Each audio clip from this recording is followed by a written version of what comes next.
नमस्कार और आप देख रहे हैं वर्ल्ड हेडलाइन। बुलंदशहर की ऐतिहासिक जिला कृषि औद्योगिक एवं सांस्कृतिक प्रदर्शनी जो पिछले एक दशक से भी अधिक समय से तमाम अनियमितताओं का शिकार होती जा रही थी, प्रेस कोर काउंसिल के नुमाइश बचाओ आंदोलन के बाद अब पुनः अपने भव्य स्वरूप की ओर लौटती दिखाई दे रही है। ऐसा दावा हम इसलिए कर सकते हैं क्योंकि शनिवार 2 मई को निर्धारित प्रशासनिक और प्रेस कोर काउंसिल के डेलीगेशन की मीटिंग में सकारात्मक प्रक्रिया अमल में आती महसूस हो रही है। हम अपने दर्शकों को बता दें कि प्रेस कोर काउंसिल द्वारा 20 अप्रैल से जारी सत्याग्रह आंदोलन अपने 11वें दिन बुलंदशहर के जिला अधिकारी कुमार हर्ष IAS के संज्ञान में आने पर उनके द्वारा 2 सदस्यीय प्रशासनिक जांच टीम को प्रेस कोर काउंसिल द्वारा उठाए गए बिंदुओं की जांच कर समाधान का आदेश दिया गया था, जिसके फलस्वरूप ADMF श्री अभिषेक सिंह और नगर मजिस्ट्रेट श्री संजय कुमार ने प्रेस कोर काउंसिल के 5 सदस्यीय डेलीगेशन से काउंसिल द्वारा जिला प्रदर्शनी के सुधार हेतु उठाए गए मुख्य 6 बिंदुओं पर विस्तृत चर्चा की। प्रेस कोर काउंसिल की तरफ से राष्ट्रीय अध्यक्ष चक्रपाणी चक्र, प्रदीप शर्मा, वरिष्ठ अधिवक्ता और प्रख्यात शायर इरशाद अहमद शरर, पत्रकार संजय सार्थक तथा डॉक्टर राज पंडित ने अपनी बात कही। विस्तृत चर्चा के बाद दोनों प्रशासनिक अधिकारियों ने अभी 6 बिंदुओं को संवैधानिक और लोकतांत्रिक करार देते हुए सुधार की सहमति जताई और निकट भविष्य में सभी बिंदुओं पर सकारात्मक अमल करने और प्रदर्शनी में जन सहभागिता कायम करने का आश्वासन दिया।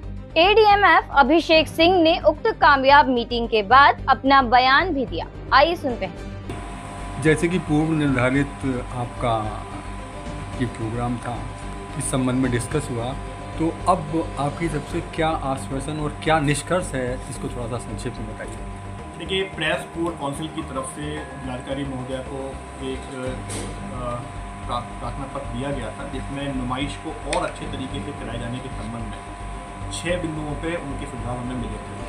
तो इसी के क्रम में आज प्रमुख मंत्री जिला प्रदर्शनी और प्रेस कोर काउंसिल के सदस्यों के साथ हम लोगों ने विस्तार से इस पर चर्चा की। बाइलॉज है, उन बाइलॉज के अकॉर्डिंग जिस भी स्तर पर निर्णय होने हैं, उस स्तर पर इस निर्णय को लिए जाने हेतु प्रमुख मंत्री जो नुमाइश है उनके माध्यम से रखा जाएगा चीज़ों को और इस पर निर्णय लिया जाएगा। सर, मेन बात सदस्यता की आती है जो बहुत ज़्यादा बढ़ी हुई है।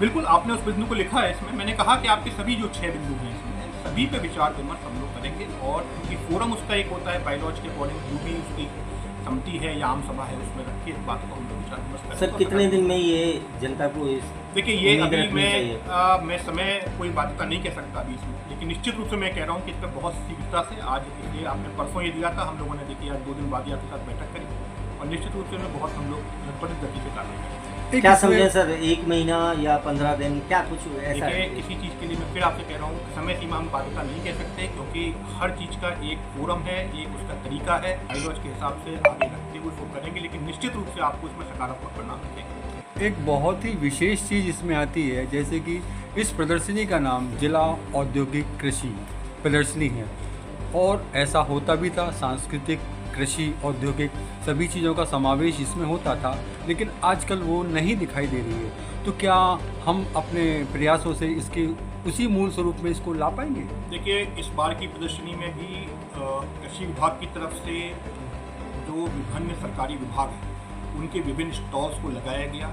आम जनमानस के पीछे सरकारी योजनाओं को पहुँचाने के हम लोग हमेशा प्रयास करते हैं, इस बार भी पूरे प्रयास किए गए। अन्य माध्यमों से भी लगातार व्यापक प्रचार के बारे में कराया गया, लेकिन जैसा मैंने कहा, हर चीज़ में सुधार की गुंजाइश होती है और ये सुधार निश्चित रूप से आपके सुझावों के माध्यम से आता है। तो आपके जो भी सुझाव है, आपके हों या अन्य किसी के भी हों, उन पर सकारात्मक रूप से विचार किया जाएगा और निश्चित रूप से जिले की प्रदर्शनी है तो इसको और भव्यता देने के लिए हम लोग सभी लोग मिलकर प्रयास करेंगे। सुझावों के लिए आपके बीच में आएंगे, आपसे बात करेंगे। धन्यवाद। ADM राजस्व के बयान के बाद हम अपने दर्शकों को ये भी बता दें कि प्रदर्शनी सदस्यता की जो जानकारी हमने अपने दर्शकों को बताई थी कि आजीवन सदस्यता 50,000 और संरक्षक सदस्यता 1 लाख है।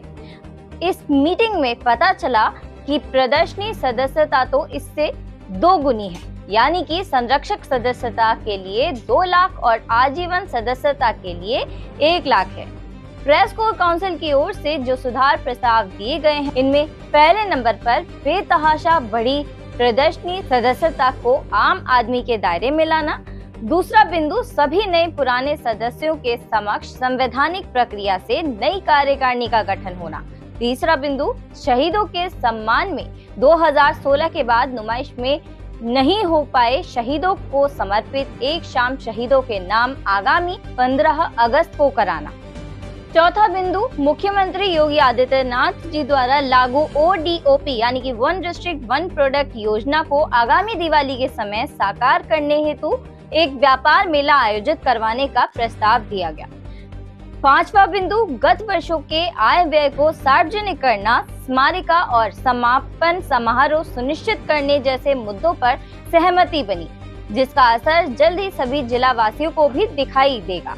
अब हम आपको नुमाइश से ही जुड़ी एक सनसनीखेज खबर बताना चाहते हैं, जिसे सुनकर आपका दिमाग हिल जाएगा। दरअसल हमारी जिला कृषि औद्योगिक एवं सांस्कृतिक प्रदर्शनी के लिए अंग्रेजी हुकूमत के समय से ही तत्कालीन जमींदारों और कुंवर खानदानों ने जनहितार्थ अपनी जमीन नुमाइश को दी थी, जो 1359 फसली में श्रेणी 2 के अंतर्गत दर्ज है। परंतु अब जिला प्रदर्शनी की उक्त भूमि संक्रमणी हो गई है। अब सवाल ये भी है कि जब ऐसा करने का अधिकार किसी जिला अधिकारी या प्रदेश राजस्व बोर्ड को भी नहीं है, तो ऐसा कैसे, कब और किसकी शह पर हो गया? सवाल ये भी है कि क्या कुछ बेनामे भी कृषि भूमि बताकर कुछ कथित माननीयों ने जिला प्रदर्शनी की इस बेशकीमती भूमि में करवा लिया है? इस षड्यंत्र का मास्टर माइंड कौन था? वर्ड हेडलाइन आप तक उन समाज द्रोहियों को भी सामने लाएगा जो सम्मानित पदों पर आसीन वो नामाकुल पूर्व मंत्री या विधायक या सांसद कौन कौन है। जनता की नुमाइश की भूमि में बेनामे करने वाला सब रजिस्ट्रार कौन था? क्या प्रदर्शनी की भूमि पर किए गए जालसाजी से हुए बेनामे रद्द होंगे तो कब होंगे, ये तो वक्त ही बता पाएगा। अपनी नुमाइश को ठगों लुटेरों के शिकंजे से आजाद कराकर पुनः भव्य स्वरूप दिलाने के लिए प्रेस कोर काउंसिल ने बीड़ा उठाया है और आपका साथ मिले तो हम कामयाब जरूर होंगे। हमारी इस खबर में अभी बस इतना ही। अगर हो सके तो हमारी आर्थिक सहायता भी कीजिए, क्योंकि हर काम में आर्थिक सहयोग की जरूरत होती है। इस खबर को शेयर करिए, लाइक करिए, देखते रहिए वर्ड हेडलाइन। चैनल को सब्सक्राइब जरूर कर लीजिए। मैं नंदिनी नागर, नमस्कार।